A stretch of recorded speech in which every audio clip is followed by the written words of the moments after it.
Sai IAS academy में आप सभी का स्वागत है। जैसा कि हमारी हिंदी की रेगुलर क्लास चल रही है ना, उस क्लास में हमने वर्ण वाला चैप्टर ख़त्म कर लिया है और मैंने आपको टेस्ट दिया है। ठीक है, आप उस टेस्ट को करिए।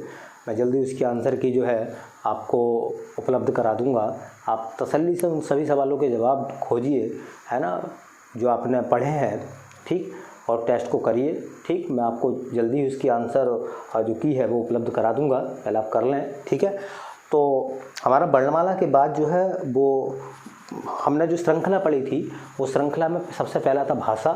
भाषा के बाद में आए थे वाक्य, वाक्य के बाद में थे उपवाक्य, उपवाक्य के बाद में थे पदबंध, पदबंध के बाद में थे पद या शब्द, है ना। उसके बाद में थे वर्ण या अक्षर, जो हमने वर्णमाला में पढ़ लिए। उसके बाद में थी ध्वनि। तो ध्वनि हमने पढ़ ली, संप्रक्त, संयुक्त, युग्मक, है ना, 3 ध्वनि हमने पढ़ ली हैं। और ध्वनि के बाद हमने वर्ण पढ़ ली हैं वर्णमाला के तहत। ठीक है, और उसके बाद में हमारा जो नया टॉपिक है वो तीसरा पॉइंट है उसी का, है ना, जहां हम बात करेंगे पदों की, जहां हम बात करेंगे शब्दों की।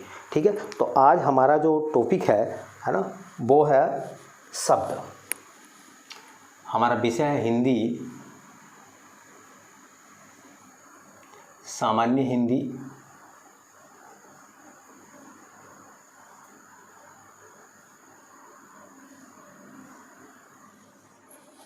सामान्य हिंदी। उस सामान्य हिंदी में जो हमारा टॉपिक है वो है शब्द।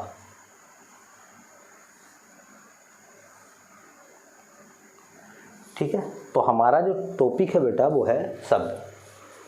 ठीक है, सबसे पहली बात है शब्द किसे कहते हैं, डेफिनेशन।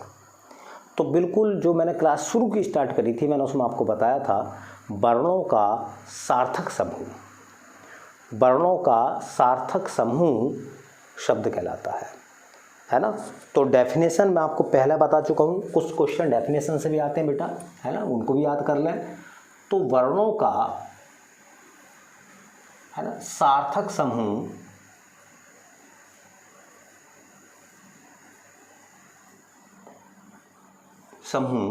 शब्द कहलाता है, शब्द कहलाता है। ठीक, तो वर्णों का जो सार्थक समूह है वो क्या कहलाता है बेटा, शब्द कहलाता है। वर्ण हमने वर्णमाला में पढ़े थे।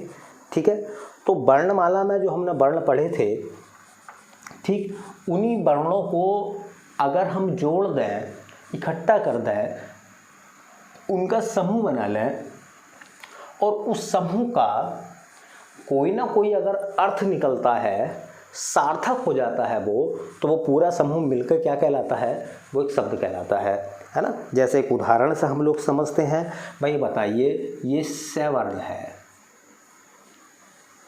प्लस उसमें एक वर्ण और जोड़ दिया रैवर्ण, उसमें एक वर्ण हमने और जोड़ लिया लैवर्ण। जब इनको जोड़ दिया गया तो इनका समूह बन गया या नहीं बना, क्या बन गया, इनका वर्णों का क्या बन गया, समूह बन गया। और ये वर्णों का जो समूह बनेगा वो समूह यही तो होगा सरल। बोलो, ये जो सरल एक समूह बन गया है, इसका कोई ना कोई अर्थ है। सरल जैसे कि सीधा, ऋजु कहते हैं, नहीं कहते हम। तो वर्णों का जो ये सार्थक समूह बना है बेटा, ये सरल जो बना है, ये सरल जो है वो इन वर्णों का क्या है, वो समूह है। और समूह भी कैसा है, सार्थक है। सार्थक का मतलब इसका कोई ना कोई अर्थ है। ठीक है, इसलिए इस शब्द को हम क्या बोलेंगे, सरल को हम क्या बोलेंगे कि भैया सरल जो है वो क्या बन गया, एक शब्द बन गया। वो क्या बन जाएगा बेटा, शब्द बन जाएगा, है ना। वैसे सब जानते हैं, ठीक, जितने भी नाम हम सब जानते हैं, नाम कोई भी नाम ले लो, विमल, कमल, गंगा, यमुना, दिल्ली, मुरादाबाद, लखनऊ, इलाहाबाद, है ना, जितने भी आप नाम ले रहे हैं, सबके सब वर्णों से मिलकर बने हैं और वो वर्णों के सार्थक समूह है, इसलिए वो सब शब्द हैं। ठीक है, ये तो है शब्द की डेफिनेशन बेटा। अब बात आती है कि ये जो शब्द है ना बेटा, ये जो शब्द हैं, देखिए ये शब्द जो है आपको 2 प्रकार के देखने के लिए मिलते हैं। एक तो होते हैं निरर्थक शब्द, निरर्थक शब्द, और एक होते हैं बेटा सार्थक शब्द। क्या होते हैं?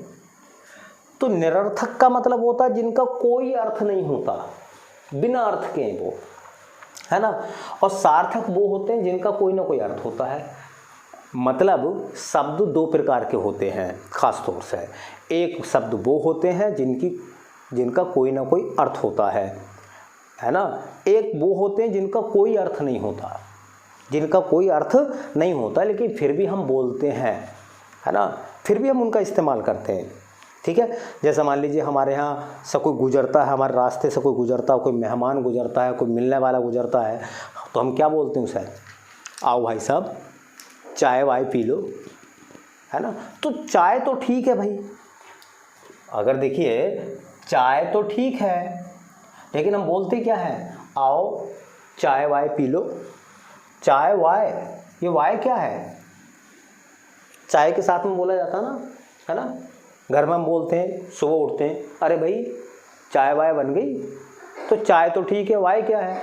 तो वाय जो है वो बोला जाता है लेकिन वो निरर्थक है, उसका कोई अर्थ नहीं है ना। तुमने देखा होगा कुछ लोग क्या कहते हैं, बोले यार बहुत देर से मैं, है ना, सवारी के इंतज़ार में हूँ, है ना, कोई सवारी उवारी तो आना रही। अब सवारी तो ठीक है ना, सवारी तो ठीक है, इस पर हम बैठ के जाएंगे, सवार होकर जाएंगे, जिस पर हम सवार होंगे वो तो होगी सवारी। लेकिन उवारी क्या है? सवारी उवारी तो ना आ रही, ये तो निरर्थक है ना, इसका तो कोई अर्थ है ही नहीं, है ना। कुछ लोगों को कहते हुए सुना होगा, अरे यार शहर जाने के लिए गाड़ी वाड़ी देख लो, है ना। तो गाड़ी तो ठीक है, गाड़ी तो सार्थक है, गाड़ी वाड़ी, ये वाड़ी क्या है भाई? ये निरर्थक है। तो थोड़ा सा आप इस पर थोड़ा ध्यान देना। ये जो सार्थक शब्द होते हैं ना, यही शब्द माने जाते हैं, यही शब्द हैं, ये शब्द नहीं माने जाते। क्यों? क्योंकि इनका कोई अर्थ नहीं होता है। तो अगर देखा जाए तो निरर्थक शब्द, ऐसे शब्द जिनका कोई अर्थ नहीं होता, निरर्थक शब्द कहलाते हैं। सार्थक शब्द ऐसे शब्द जिनका कोई ना कोई अर्थ जरूर होता है, वो सब के सब सार्थक शब्द कहलाते हैं। सार्थक शब्दों को ही शब्द माना गया है, निरर्थक शब्दों को शब्द नहीं माना गया। ये भी आप ध्यान से सुन लें, सार्थक शब्दों को ही शब्द माना गया है। शब्द क्या है? सार्थक वाले ही शब्द है, निरर्थक वाले शब्द नहीं है। ठीक है, तो ये निरर्थक है, इनका कोई अर्थ नहीं होता। ठीक है, इसलिए इनको जो है शब्दों की श्रेणी में नहीं रखा गया है, इनको शब्द नहीं माना गया है। क्लियर हो गई होगी बात यहाँ तक? आगे चलते हैं बेटा।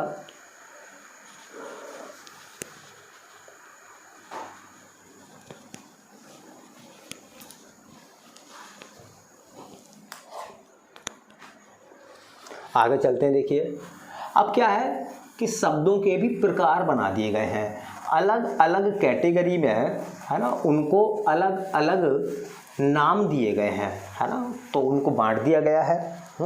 जैसे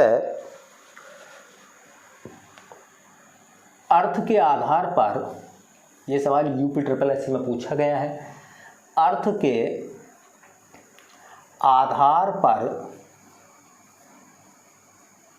है ना, शब्द के प्रकार, शब्द के प्रकार। बेटा कोई पूछता है, ये सवाल UPSSC एग्जाम में आया है ना, पूछा गया कि बताइए अर्थ के आधार पर शब्द कितने प्रकार के होते हैं, तो आपका जवाब होगा 4 प्रकार के। सुन ले ध्यान से, अर्थ के आधार पर शब्द 4 प्रकार के होते हैं। अब कौन कौन से 4 प्रकार के होते हैं वो मैं आपको बता देता हूँ। 4 प्रकार के शब्द जो होते हैं बेटा, एक तो होते हैं एकार्थी शब्द, एकार्थी शब्द,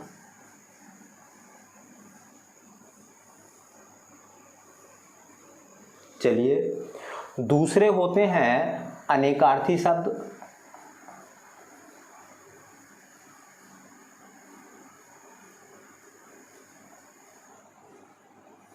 है ना, अनेकार्थी शब्द। ठीक। तीसरे होते हैं समानार्थी शब्द,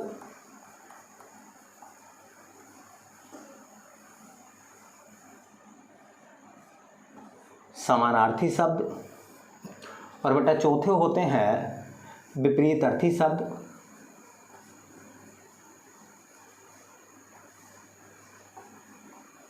विपरीतार्थी शब्द, है ना। तो अगर देखा जाए कि शब्द अर्थ के आधार पर कितने प्रकार के हो गए बेटा, वो हो गए अपने, है ना, 4 प्रकार के। पहला प्रकार एकार्थी शब्द, दूसरा प्रकार अनेकार्थी शब्द, तीसरा प्रकार समानार्थी शब्द, चौथा प्रकार विपरीतार्थी शब्द। तो क्या अगर आपसे पूछता है कि बताइए अर्थ के आधार पर शब्द कितने प्रकार के होते हैं, तो आपका जवाब होगा बेटा 4 प्रकार के। वो 4 प्रकार के कौन कौन से शब्द होंगे? एक अर्थी, अनेकार्थी, समानार्थी और विपरीतार्थी, है ना। अब इनके बारे में थोड़ा थोड़ा हम लोग जान लेते हैं। देखिए थोड़ा थोड़ा क्या जानना है, इसके नाम से पता चल गया। एक प्लस अर्थी, अर्थी का मतलब है यहाँ अर्थ, एक का मतलब होता है एक, है ना। तो इनका केवल एक अर्थ होता है, इनका केवल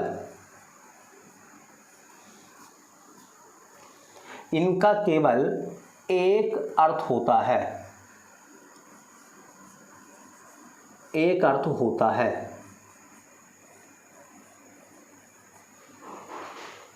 दूसरी बात देखिए, जितने भी व्यक्तिवाचक संज्ञा के उदाहरण होंगे, व्यक्तिवाचक संज्ञा के जितने भी उदाहरण होंगे वो सबके सब एक अर्थी होंगे, है ना।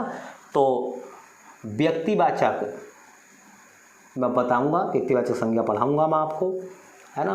तो व्यक्तिवाचक संज्ञा के शब्द, व्यक्तिवाचक संज्ञा शब्द एक अर्थी होते हैं।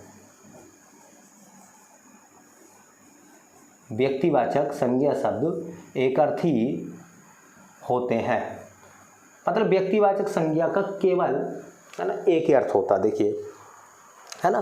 तो अगर हम बात करें कुछ उदाहरणों की, ठीक, कुछ उदाहरणों की, तो जैसा कि मान लो मैंने एक शब्द लिख दिया महेश, है ना। दूसरा शब्द लिख दिया मैंने गंगा, है ना। तीसरा शब्द मान लीजिए मैंने लिख दिया सलीम, है ना। चौथा शब्द मान लीजिए मैंने लिख दिया नीलम। समझिए आप इनको। तो ये नाम है, इनका कोई अर्थ नहीं होता, एक ही अर्थ होता है। वो अर्थ ये होता है जिसके लिए वो इस्तेमाल हो रहे हैं। अगर किसी व्यक्ति का नाम महेश है, ठीक है, तो वो केवल आपको पूछने लगा भाई महेश, महेश कौन महेश, भाई जिसका नाम है उसकी बात चल रही है। लेकिन क्या ये महेश भगवान शिव है? क्या इसे शिव कह दोगे? अगर किसी लड़के का नाम महेश है तो क्या आप उसे शिव कह सकते हो, शंकर कह सकते हो, उसे भोलेनाथ कह सकते हैं? हम नहीं कह सकते भाई, वो केवल उसी के नाम के लिए है ना, एक अर्थी है। ठीक। गंगा अगर किसी का नाम है तो गंगा का कोई मतलब नहीं है। गंगा का मतलब ये है कि अगर वो किसी लड़की का नाम है तो सिर्फ वो उसके लिए इस्तेमाल होगा, है ना। किसी का नाम सलीम है तो सलीम केवल उसके नाम के लिए इस्तेमाल हो रहा है ना, इसलिए वो एक अर्थी है। नीलम ये कोई रत्नों की बात नहीं है, रत्न नहीं है। मान लीजिए ये अगर नीलम किसी का नाम है तो क्या कहलाएगा? एक अर्थी कहलाएगा। तो एक अर्थी से सिंपल सी बात है, जिनका कोई दूसरा अर्थ ना हो, है ना, जिनका कोई दूसरा अर्थ ना हो। ना होने का मतलब है जितने भी नाम है, मैंने क्या कहा, व्यक्तिवाचक संज्ञा के उदाहरण। मैंने नीलम, मैं रत्नों की बात नहीं कर रही है यहाँ, नीलम मैंने नाम की बात कर रहा है। अगर नाम किसी का नीलम है तो वो व्यक्तिवाचक संज्ञा है, महेश किसी का नाम है तो व्यक्तिवाचक संज्ञा है, गंगा किसी का नाम है तो व्यक्तिवाचक संज्ञा है, सलीम किसी का नाम है तो व्यक्तिवाचक संज्ञा है। और इन व्यक्तिवाचक संज्ञा शब्दों का अर्थ केवल एक होता है, इसलिए ये एक अर्थी शब्द है। ठीक है ना। चलिए अब देखो दूसरा आता अपने पास में अनेक अर्थी शब्द। नाम से पता चल गया है, अनेक माने बहुत सारे, अर्थी का मतलब होता अर्थ, है ना। तो इनके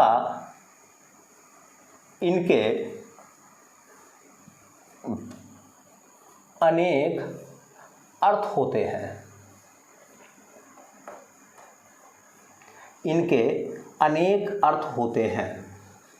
अनेक अर्थी शब्द का अर्थ अगर आप निकालोगे तो अनेक प्लस अर्थ, है ना, इनके अनेक अर्थ होते हैं, एक से ज़्यादा अर्थ होते हैं, है ना, ठीक है, इनके कई सारे अर्थ होते हैं। मैं अनेक अर्थी शब्द आपको बताऊंगा, लिस्ट बताऊंगा मैं आपको उसकी, खूब एग्जाम में पूछे जाते हैं कौन सा अनेक अर्थी है नहीं है, वो बात मैं बाद में करूंगा, है ना। एक शब्द मैंने लिखा जैसे कनक, तो कनक शब्द का मतलब सोना, कनक शब्द का मतलब धतूरा, सुना होगा आपने नाम। कनक शब्द गेहूं को भी कहते हैं, गेहूं। दूसरा शब्द मान लीजिए मैंने लिख दिया हार, तो हार का मतलब होता माला जो गले में पहनी जाती है, हार का मतलब होता पराजय। इनसे आप समझ लो, आप चीज़ों को, इनसे आप चीज़ों को समझ सकते हो, है ना। देखिए, सोना को आप कनक बोल सकते हो, धतूरे को आप कनक बोल सकते हो, गेहूं को आप कनक बोल सकते हो, समझ लो पहले पूरी बात को मेरी। लेकिन अगर कहीं पर, है ना, देखिए भाई कहीं पे एक सेंटेंस लिखा हुआ है ना, किसान ने, है ना, गेहूं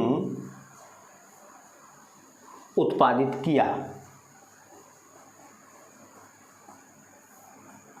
किसान ने गेहूं उत्पादित किया, ऐसा मान लो। अब मैंने क्या करा, ये गेहूं शब्द जो था ये हटा दिया इसकी जगह से। क्या गेहूं की जगह कनक लिख सकता हूं मैं? तो लिख सकते हो आप, किसान ने कनक उत्पादित किया। लेकिन क्या गेहूं की जगह आप धतूरा लिख सकते हो? किसान ने धतूरा उत्पादित करा। धतूरा और गेहूं अलग अलग होते हैं, एक ही होता? अलग अलग होते हैं। तो मेरा कहने का मतलब यह है, या गेहूं की जगह मैं सोना शब्द लिख सकता हूं, किसान ने सोना उत्पादित किया? नहीं कह सकता, नहीं लगा सकता मैं यहाँ। क्यों नहीं लगा सकता?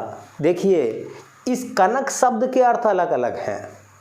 अगर मैं लिख दूं किसान ने कनक उत्पादित करा, किसान ने कनक उत्पादित किया, तो हो सकता है किसान ने धतूरा पैदा करा हो, भाई धतूरे की खेती करी हो, किसान ने गेहूं पैदा करा हो, तो वहाँ कनक शब्द जो है वो सोने के लिए भी आएगा, धतूरे के लिए भी आएगा और गेहूं के लिए भी आएगा। लेकिन ये सोना, गेहूं और धतूरा ये तीनों कैसे हैं? अलग अलग हैं। इसलिए ये एक दूसरे के स्थान पर नहीं आ सकते, लेकिन कनक के स्थान पर आ सकते हैं, है ना। हार का मतलब मैंने बताया माला या पराजय, ध्यान से सुन लें। हार का मतलब होता माला या पराजय। मैं कहूँ कि मान लो किसी का शादी समारोह होता है ना, तो शादी समारोह में जयमाला का प्रोग्राम होता, माला पहनाई जाती है, समझ रहे हैं ना। तो वहाँ पे एक सेंटेंस था, है ना, वधू ने वर को माला पहनाई, वधू ने वर को माला पहनाई, सेंटेंस लिख लेते हैं, है ना। तो वधू ने, है ना, वर को माला पहनाई,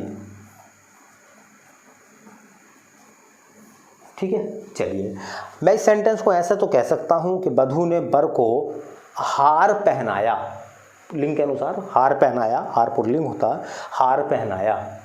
लेकिन क्या इस माला शब्द को काट के, इस माला शब्द को हटा के, क्या मैं माला की जगह पराजय लिख सकता हूं? वधू ने वर को पराजय पहनाई, ऐसा तो नहीं हो सकता ना। इसका मतलब समझ रहे हैं? इसका मतलब शब्द इसका मतलब ये हुआ, हार शब्द की जगह दोनों आ सकते हैं, लेकिन माला की जगह पराजय और पराजय की जगह माला शब्द नहीं आ सकता, है ना। हार अनेक अर्थी है, हार के अनेक अर्थ हैं। हार माला और पराजय के रूप में लिखा जा सकता है, लेकिन पराजय माला के रूप में या माला पराजय के रूप में नहीं लिखी जा सकती। ये फर्क है, इसमें ध्यान रखना। अगर ये एक से हो जाएंगे, जहाँ ये सब एक से हो जाएंगे, एक दूसरे की जगह आना शुरू हो जाएंगे, फिर वो समान अर्थी बन जाएंगे। ये फर्क है समान अर्थी और अनेक अर्थी में, ठीक है। समान अर्थी, है ना, इनके अर्थ समान होते हैं, इनके अर्थ समान होते हैं, पहली बात। और जिनके अर्थ समान होते हैं उन्हें पर्यायवाची कहा जाता है ना। तो इन्हें, है ना, पर्यायवाची भी कहते हैं, है ना। तो समानार्थी का मतलब है एक दूसरे के स्थान पर, है ना, समान अर्थ जब होगा तो शब्द को हटाकर उसकी जगह दूसरा शब्द भी आप लगा सकते हैं, है ना। जैसे मैं एक उदाहरण दूं, भाई सूर्य शब्द है तो सूर्य को दिवाकर, रवि, भास्कर,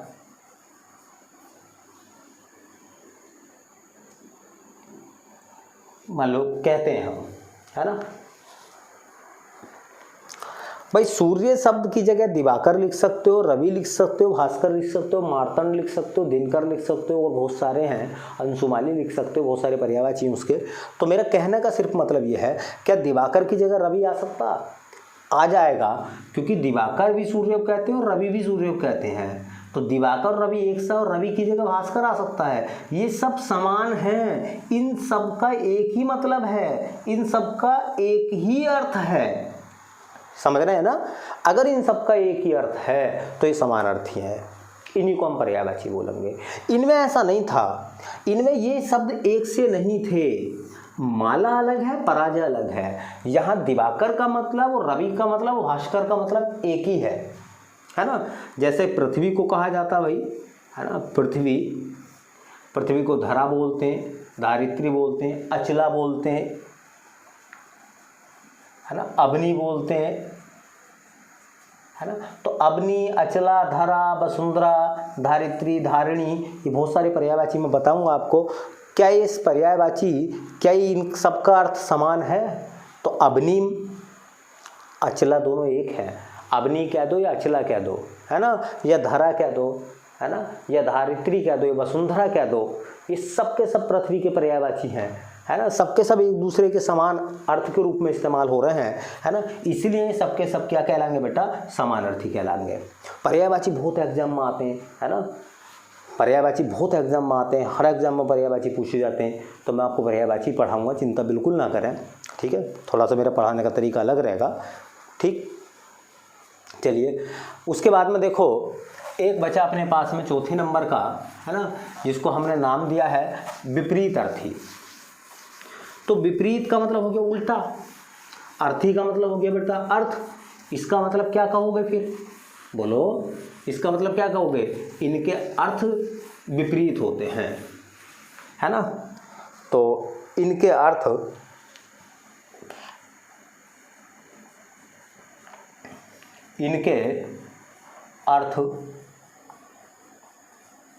विपरीत होते हैं। चूंकि विपरीत अर्थ होते हैं इसलिए इनको हम क्या बोलते हैं? इन्हें विलोम शब्द कहा जाता है, इन्हें विलोम शब्द कहते हैं, है ना। समान अर्थी पर्यायवाची होते हैं और विपरीत अर्थी को हम क्या बोलते हैं? विलोम शब्द कहते हैं, है ना। सबको पता है इनके बारे में, ठीक। हाँ, एक बात और मैं आपको बता दूं, ये अपना चैप्टर चल लिया है तो मैं क्या करूँगा, मैंने एक नया विचार थोड़ा सोचा है ना। पहले मैं आपको कुछ क्वेश्चन दूंगा, जैसे मैंने PDF भेजी थी वर्णमाला की, तो मैं विलोम शब्द बहुत होते हैं, बहुत हैं विलोम शब्द। तो मैं क्या करा है, मैंने जितने भी विभिन्न एग्जामों में विलोम शब्द पूछे गए हैं, है ना, वो मैंने सब के सब नोट कर लिए हैं, है ना। बेटा बहुत मेहनत करनी पड़ती है, आपको शायद पता ना हो इस बारे में। मैंने जो PDF भेजी है वो मेरे हाथ की लिखी हुई है, आपको पता है वो पेज कितनी मेहनत से लिखे गए होंगे, वो क्वेश्चन कैसे कैसे मैंने ढूंढे होंगे, छाटे होंगे, विभिन्न एग्जाम के इंटरनेट के माध्यम से, तमाम बुक्स के माध्यम से छाट छूट के मैंने वो लिखे हैं वो क्वेश्चन, है ना। इसी प्रकार से मैंने काम करा है विलोम शब्दों के ऊपर। पहले मैं आपको विलोम शब्दों की टेस्ट सीरीज दूंगा, है ना। टेस्ट सीरीज का मतलब ये हो गया कि पहले मैं आपका टेस्ट लूँगा, उस टेस्ट में मैं जितने भी एग्जामों में विलोम शब्द पूछे गए हैं, ठीक है, चाहे वो बिहार की बात हो, हरियाणा की बात हो, मध्य प्रदेश की बात हो, उत्तराखंड की बात हो, यूपी की बात हो, यूपी के विभिन्न एग्जामों की बात हो, तो जितने भी टेट वगैरह सब मिला के, तो जितने भी क्वेश्चन वो पूछे गए हैं, मैं उन सबकी एक सीरीज बना के मैं आपको ऐसा मान के चलो, आप तकरीबन 700-800 क्वेश्चन बैठेंगे, है ना। बहुत अच्छे वर्ड हैं, वही लोड फिर के वर्ड आ जाते हैं ज़्यादातर। तो पहले मैं आपको वो टेस्ट सीरीज दूंगा, आप आराम से तसल्ली से वो टेस्ट सीरीज कर लें विलोम शब्दों की, उसके आंसर की भी मैं आपको उपलब्ध करा दूंगा, ठीक है, उसको मैच भी कर लें अपनी। उसके बाद मैं आपको विलोम शब्द कराऊंगा फिर, है ना। तो मेरे लिए काम छोटा रह जाएगा, इस बोर्ड पे जो काम रह जाएगा वो छोटा काम रह जाएगा, लिखने का काम छोटा रह जाएगा, क्योंकि ज़्यादातर बच्चों को विलोम शब्द पता होते हैं। और मैं जो आपको विलोम शब्द उपलब्ध कराऊंगा वो होंगे जो एग्जाम में आए हुए हैं और जिनकी संभावना है कि वही लोड फेर पे आते हैं अधिकांशतः। कुछ और वर्ड रहेंगे वो मैं आपको बोर्ड पर करा दूंगा, ठीक है। तो वोकैब को हम लोग बड़े अच्छे से कवर कर लेंगे, ठीक। पहले मैं आपका टेस्ट लूँगा, उस टेस्ट के बाद विलोम शब्द कराऊंगा, ठीक। फिर मैं इसका टेस्ट ले लूँगा जो मैंने आज नया टॉपिक शुरू करा है शब्दों के बारे में, ठीक। चलिए, तो आप मेहनत करते रहें। और हाँ, विलोम शब्दों की बात चल रही थी, तो विलोम शब्द जैसे मैंने लिख दिया, मान लो एक शब्द है सत्य, तो सत्य का विलोम क्या होगा बेटा? असत्य, है ना, ठीक है। जैसे एक नाम सुना होगा आपने मलिन, तो मलिन मैला, कुचैला, गंदा, है ना। तो उसका मलिन का हम क्या लगाते हैं, विलोम क्या बनाते हैं? स्वच्छ। मलिन का क्या हो जाएगा बेटा? स्वच्छ हो जाएगा, है ना। एक सुना होगा तुमने अल्प, है ना, अल्प बहुत कम जो होता है उसका लगाते हैं बहु, है ना। जैसे अल्पज्ञ, बहुज्ञ, ठीक है। तो इस तरीके से हम विलोम शब्द हैं, कुछ विलोम शब्द है ये, तो थोड़ा ध्यान दे रहे हैं इनके बारे में, है ना। तो अर्थ के आधार पर शब्द कितने प्रकार के हो गए बेटा? 4 प्रकार के। कौन कौन से? एक अर्थी, अनेक अर्थी, समानार्थी, विपरीत अर्थी। समानार्थी और विपरीत अर्थी में मैंने अंतर आपको बता दिया है। समानार्थी में, सॉरी, अनेक अर्थी में, अनेक अर्थी में अर्थ तो अनेक होते हैं उसके, है ना, लेकिन वो एक दूसरे के स्थान पर नहीं आ सकते। समान अर्थी में अर्थ समान होते हैं और वो एक दूसरे के स्थान पर आ सकते हैं।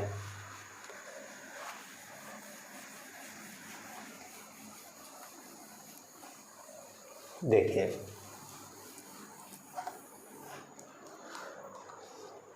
रचना या बनावट के आधार पर,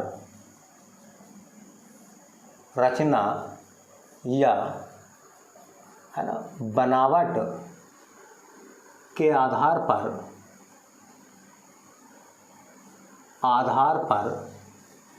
शब्द, है ना, रचना या बनावट के आधार पर शब्द पूछेगा तो वो बेटा होते हैं 3 प्रकार के। रचना या बनावट के आधार पर शब्द कितने प्रकार के होते हैं? 3 प्रकार के शब्द होते हैं बेटा। वो ये क्वेश्चन थोड़ा ध्यान में रख लेना। मैंने बताया अर्थ के आधार पर शब्द 4 प्रकार के होते हैं, रचना और बनावट के आधार पर 3 प्रकार के होते हैं। कौन कौन से होते हैं वो 3 प्रकार, उनके बारे में जानते हैं बेटा, है ना। तो उनके बारे में अगर जानना है तो देखिए, है ना, पहला होते हैं, है ना, रूढ़ शब्द। रूढ़ शब्द, ठीक है। उसके बाद में दूसरे होते हैं बेटा यौगिक शब्द। यौगिक शब्द कंपाउंड वर्ड है ये, है ना। और तीसरे जो होते हैं ना, है ना बेटा, वो तीसरे शब्द जो होते हैं उन्हें कहते हैं हम योग रूढ़ शब्द। योग रूढ़ शब्द। तो रचना या बनावट के आधार पर शब्द 3 प्रकार के हैं, और वो कौन कौन से होते हैं बेटा? रूढ़ शब्द, दूसरी बात यौगिक शब्द, और तीसरे होते हैं योग रूढ़ शब्द, ठीक। तो सबसे पहली बात हम करते हैं रूढ़ शब्द किसे कहते हैं। देखिए, इन्हें 2 या 2 से अधिक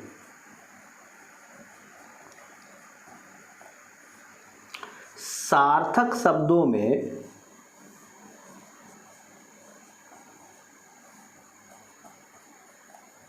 नहीं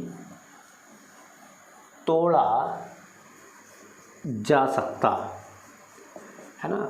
मतलब अगर शब्द को आप तोड़ते हो तो शब्द टूट तो जाएगा, लेकिन वो अर्थहीन हो जाएगा, निरर्थक हो जाएगा, उसका कोई अर्थ नहीं निकलेगा, मतलब वो सार्थक नहीं बचेगा।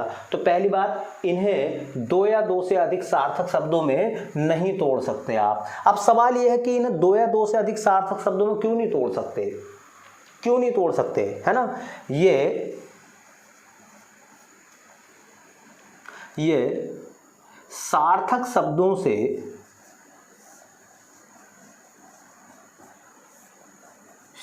मिलकर नहीं बनते हैं, नहीं बनते हैं। देखिए बहुत अच्छी बात हो गई भाई। रूढ़ शब्द वो शब्द होते हैं जिन्हें तोड़ा नहीं जा सकता। बिल्कुल सीधी बात करते हैं, इन्हें तोड़ा नहीं जा सकता। अगर आपने इन्हें तोड़ दिया तो ये अर्थविहीन हो जाएंगे, बिना अर्थ के हो जाएंगे, इनका कोई महत्व नहीं रहेगा, है ना। देखिए पहली बात देखो, मैं समझाता हूँ आपको। मेरे पास में मार्कर है, ठीक। अगर मैं इसे यहाँ से खोल दूँ,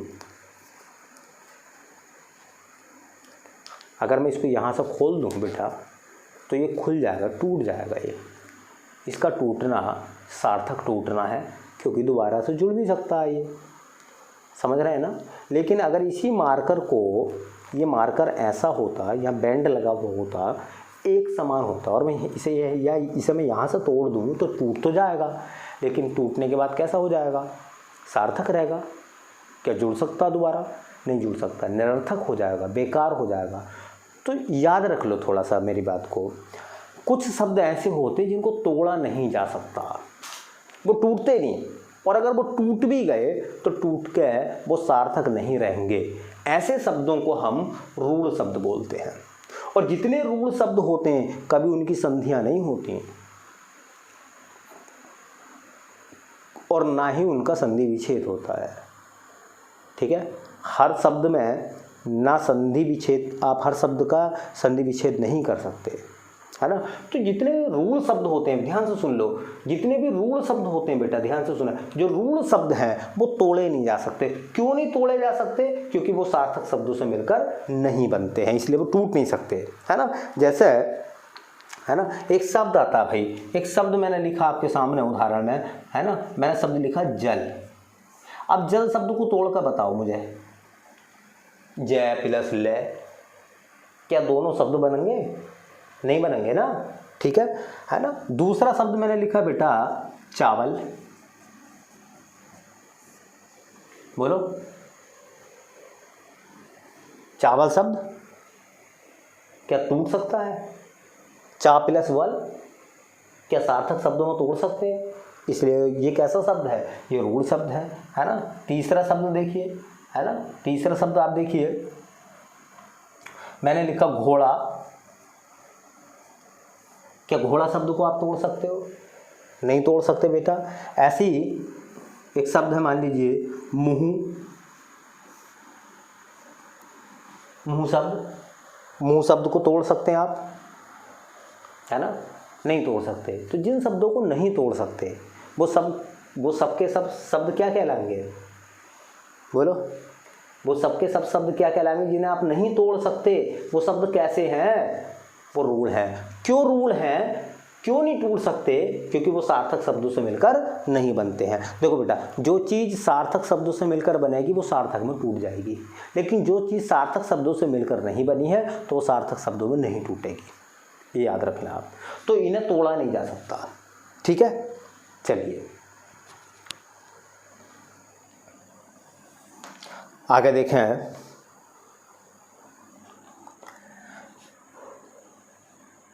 यौगिक शब्द, यौगिक रूढ़ के उल्टे होते हैं, इन्हें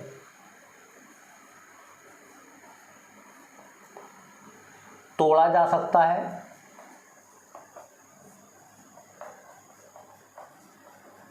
इन्हें तोड़ा जा सकता है क्योंकि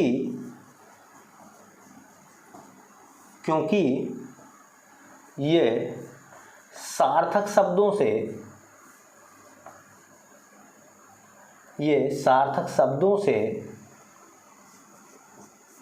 मिलकर बनते हैं। भैया इन्हें तोड़ सकते हो आप बेटा, इन्हें क्यों तोड़ सकते हो? क्योंकि ये सार्थक शब्दों से मिलकर बनते हैं। जैसे ये मेरे पास में मार्कर है, ये टूट सकता है यहाँ से, क्योंकि ये सार्थक इसका हिस्सा है, इसको मैं जोड़ भी सकता हूँ, इसको मैं तोड़ भी सकता हूँ। तो सार्थक शब्द इसी प्रकार से होते हैं, उन्हें तोड़ा जा सकता है। यहाँ से एक बहुत शानदार सवाल पूछा गया है, सार्थक शब्दों में जो यौगिक शब्द हैं, देखिए यौगिक शब्द जो है वो उनका निर्माण 3 तरीके से होता है ना। ये 3 प्रकार से बनते हैं। ध्यान से सुन लें, ये 3 प्रकार से बनते हैं। सार्थक शब्दों में जो यौगिक शब्द हैं उनका निर्माण 3 तरीके से होता है। ये सवाल एग्जाम में पूछा गया है ना, कि यौगिक शब्दों का निर्माण कितनी विधियों से हो सकता है। तो उसकी 3 विधि हैं, एक वो प्रत्यय से बनते हैं, उपसर्ग से बनते हैं और समास से बनते हैं। ठीक है, तो 3 प्रकार से कौन कौन से 3 प्रकार से बनते हैं बेटा? वो 3 प्रकार कौन कौन से हैं, है ना। एक प्रकार है, देखिए, उपसर्ग। मैं पढ़ाऊंगा आपको उपसर्ग किसे कहते हैं। उपसर्ग से बनते हैं ये। प्रत्यय से बनते हैं बेटा, और एक बनते हैं समास। ये 3 तरीके से मिलकर बनते हैं, है ना। ये 3 तरह से मिलकर बनते हैं। ठीक, उपसर्ग शब्द के पहले लगते हैं, प्रत्यय बाद में लगते हैं। ये तो सब आप जानते ही हैं। मैं बताऊंगा उपसर्ग के प्रकार भी बताऊंगा मैं आपको, है ना। जैसे मैंने एक शब्द लिखा विज्ञान, तो विज्ञान शब्द में ये बना है बी प्लस ज्ञान से। समझ लें बेटा, विज्ञान ये बना है बी प्लस ज्ञान से। तो वी क्या है? उपसर्ग है ना। तो विज्ञान शब्द बी और ज्ञान में टूट सकता है। बी माने होता द्वारा, ज्ञान मतलब दिमाग, नॉलेज, ज्ञान। जो चीज़ ज्ञान से पैदा हुई है ना, जो चीज़ नेचुरल नहीं है, आर्टिफिशियल बनाई गई है। मोबाइल विज्ञान से बना है। बी माने द्वारा, ज्ञान मतलब नॉलेज है ना। किसी पेड़ पे मोबाइल नहीं उतरता है, जैसे फल लगते हैं पेड़ पर, क्या मोबाइल किसी पेड़ पर लगते हैं, है ना। वो नेचुरल नहीं है, आर्टिफिशियल है। मानव ने उसको बनाया है, ज्ञान से बनाया है, इसलिए विज्ञान की देन माना गया है इसको। ठीक है। तो विज्ञान बी माने द्वारा, ज्ञान मतलब ज्ञान से है। ठीक है। ऐसे आपने सुना होगा एक शब्द होता है सामाजिक। सामाजिक को अगर आप देखोगे तो 2 चीज़ों से मिलकर बनता है बेटा, ये समाज प्लस इक। समाज प्लस इक, तो सामाजिक शब्द समाज प्लस इक में टूट गया, है ना। समाज और इक को जोड़ दोगे तो सामाजिक बन जाएगा। इक लगा हुआ बाद में, इसलिए प्रत्यय से मिलकर बना है ये, है ना। आप देखो समाज से जो शब्द बनते हैं, है ना, तो समाज से जैसे शब्द बनते हैं, जैसे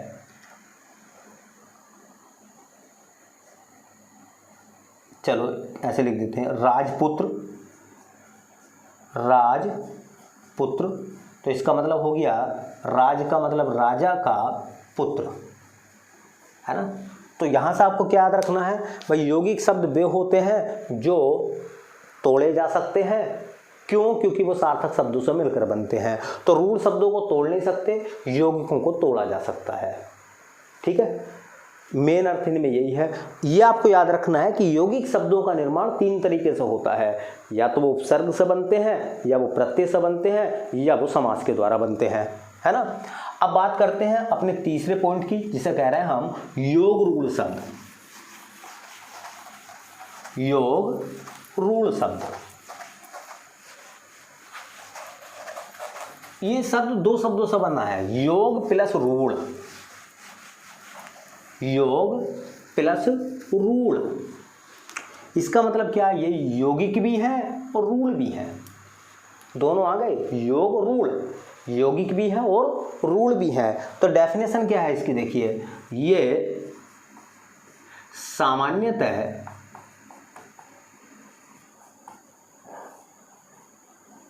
यौगिक होते हैं। ये सामान्यतः यौगिक होते हैं। इसका मतलब समझ रहे हैं, देखने में आपको कैसे नजर आएंगे, यौगिक। ये सामान्यतः यौगिक होते हैं, लेकिन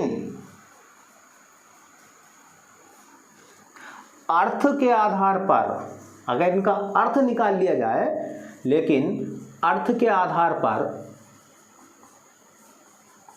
रूढ़ हो जाते हैं, रूढ़ हो जाते हैं। ध्यान से सुन लें, ये देखने में यौगिक होते हैं, लेकिन जब इनका अर्थ निकाल लिया जाता है, अर्थ निकाल देते हैं, अर्थ का आधार लेकर चलते हैं, अर्थ निकाल लेते हैं इनका, हम मतलब निकाल लेते हैं, तो कैसे बन जाते हैं? रूढ़ बन जाते हैं। इन देखने में यौगिक होते हैं, दिखाई यौगिक के रूप में देते हैं, लेकिन उसके मूल अर्थ को अगर हम ढूंढ लें तो वो कैसे बन जाएंगे? रूढ़ बन जाते हैं। दूसरी बात याद रखनी है आपको, बहुब्रीहि समास के उदाहरण जितने भी हैं, बहुब्रीहि समास के उदाहरण सामान्यतः योग रूढ़ होते हैं, ज़्यादातर योग रूढ़ होते हैं। बहुब्रीहि समास के जितने भी उदाहरण हैं, ज़्यादातर जितने भी उदाहरण हैं, वो सब के सब कैसे होते हैं? योग रूढ़ होते हैं। अब देखो ध्यान से सुन लेना, बहुत सिंपल तरीके से मैं आपको बताऊंगा। एक शब्द आपने सुना होगा पंकज, समझ रहे हैं ना? ये शब्द दो शब्दों में टूट सकता है। अगर इसे आप तोड़ना चाहोगे तो ये दो शब्दों में टूट सकता है। कौन कौन से दो शब्द बनेंगे बेटा? है ना, दो शब्द कौन कौन से बनेंगे? इसके दो शब्द वैसे ये बन जाएंगे। एक शब्द हो जाएगा पंख, पंख माने कीचड़, जय का मतलब जन्म। पंख माने होता कीचड़, जय का मतलब जन्म। जिसका जन्म कीचड़ में हुआ हो वो पंकज है। ठीक है, तो पहली बात देखो, पंकज शब्द दो सार्थक शब्दों में टूट गया। इसका मतलब पंकज शब्द कैसा है? बताइए आप, पंकज शब्द कैसा है? पंकज शब्द जो है वो यौगिक शब्द है। लेकिन अगर मैं पंकज शब्द का अर्थ निकाल लूं तो पंकज शब्द का अर्थ हो जाएगा बेटा कमल। अब एक बात बताओ, क्या कमल शब्द टूट जाएगा? भाई पंकज का अर्थ क्या है? कमल। कमल शब्द तो नहीं टूटेगा। कम प्लस ले, कै प्लस मल, नहीं, ये रूढ़ शब्द है, ये रूढ़ शब्द है। और ये कैसा है? ये यौगिक शब्द है। इसका मतलब ये है कि देखने में ये यौगिक है, लेकिन अगर इसका अर्थ निकाल लेंगे तो ये बन जाएगा कैसा? रूढ़ बन जाएगा। इसलिए हम इसको क्या बोलेंगे? पंकज को क्या बोलेंगे? योग रूढ़। तो कोई पूछा है कि पंकज शब्द कैसा शब्द है? ऑप्शन दे दे, रूढ़ है, ऑप्शन यौगिक है, तीसरे ऑप्शन में योग रूढ़ है, चौथा इनमें से कोई विकल्प सही नहीं है। तो बेटा ना तो आप पंकज के लिए रूढ़ लगाओगे, ना पंकज के लिए यौगिक लगाओगे, बल्कि पंकज के लिए क्या लगेगा? बोलो, योग रूढ़। कमल शब्द पूछा लगा, बताओ कमल शब्द कैसा है? तो कमल शब्द टूट नहीं सकता, इसलिए कमल शब्द जो है वो रूढ़ है, केवल यौगिक नहीं है, वो रूढ़ है। और देखो, है ना, छोटे बच्चों को पढ़ाया गया है ना कि लंका में दशानन रहता था। दशानन, छोटे बच्चों को ये बताओगे कि एक दशानन था, है ना, तो दशानन शब्द को देखो पहले, दशानन शब्द टूट जाएगा बेटा, है ना, 10 प्लस आनन, बोलो, तो 10 तो होती है गिनती और आनन माने होते हैं चेहरे। तो दशानन, 10 प्लस आनन, 10 आनन जिसके, 10 चेहरे जिसके। तो बताओ दशानन शब्द जो वो टूटा या नहीं टूटा? अगर दशानन शब्द टूटा है तो यौगिक है। लेकिन छोटे बच्चों को जिन्हें पता नहीं है, उन्हें जब बताओगे कि दशानन था तो पूछेंगे दशानन, कौन दशानन भाई, है ना, कि भाई साहब कौन है दशानन? जब उनको बताया जाएगा कि दशानन वो दशानन जिसको रावण कहा गया है, रावण, वो तुरंत समझ जाएंगे अच्छा रावण को दशानन बोलते हैं। अब बताओ मुझे, दशानन जो है वो तो टूट गया बेटा, क्या दशानन का मूल अर्थ जो है वो रावण है, क्या वो सार्थक शब्दों में टूटा है? अगर वो सार्थक शब्दों में, क्या रावण को आप तोड़ सकते हो? नहीं तोड़ सकते, क्योंकि आप रावण को सार्थक शब्दों में नहीं तोड़ सकते। इसलिए ध्यान रख लेना, दशानन शब्द जो है वो योग रूढ़ है, यौगिक नहीं है, योग रूढ़ है। लेकिन रावण शब्द जो वो रूढ़ है ना। तो पूछेगा बताओ दशानन कैसा शब्द है? यौगिक है, योग रूढ़ है ना, या रूढ़ है? तो आप लगाओगे योग रूढ़ शब्द है ना। और देख लो, मैं एक और उदाहरण आपको दे दूं ताकि समझ में और आ जाए आपको चीज़ें, है ना। देखिए, एक शब्द होता है नीलकंठ, नीलकंठ मान लीजिए, तो नीलकंठ शब्द टूट सकता है बेटा, नील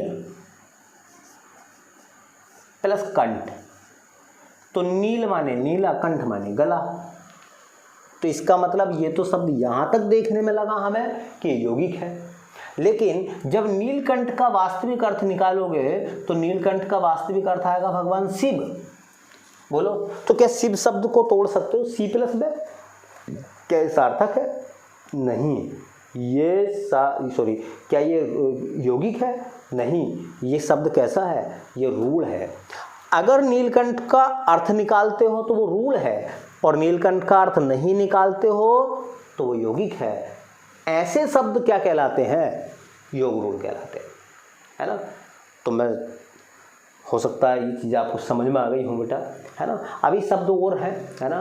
प्रयोग के आधार पर शब्द कितने प्रकार के होते हैं? प्रयोग के आधार पर, है ना, शब्दों के प्रकार विकारी और अविकारी की बात करेंगे। उत्पत्ति, इतिहास या, है ना, स्रोत के आधार पर शब्द 5 प्रकार के होंगे, तत्सम, तद्भव, है ना, देशज, विदेशज, और उसके बाद में अपने पास मांगे क्या नाम है, संकर शब्द। तो हम इन शब्दों की बात करेंगे। तो ये चैप्टर चलेगा, अभी टॉपिक चलेंगे। बहुत एग्जाम में यहाँ से क्वेश्चन पूछे जाते हैं, थोड़ा सा ध्यान रखना। ये अच्छे टॉपिक चल रहे हैं यहाँ से ग्रामर के लिहाज से, है ना। तो इन शब्दों को हम कराएंगे। और हाँ बेटा, जो अगर आपको चीज़ें पसंद आ रही हों, है ना, समझ में आ रही हो, तो और लोगों तक पहुंचाइए, शेयर करो, सब्सक्राइब करो चैनल को, है ना। और कमेंट्स में भी लिखो अगर कोई चीज़ आपको लगता है कि समझ में नहीं आई है ना, और आपको दिक्कत हो रही है उसके बारे में जानने की, या ऐसा हो कि कोई और आपकी चीज़ें हो डिफ़िकल्ट हो, तो कमेंट्स बॉक्स में लिख सकते हैं। मैं कोशिश करूँगा सब सवालों के जवाब खोजने की, ढूंढने की और आपको बताने की। ठीक है, तब तक नेक्स्ट वीडियो तक, धन्यवाद।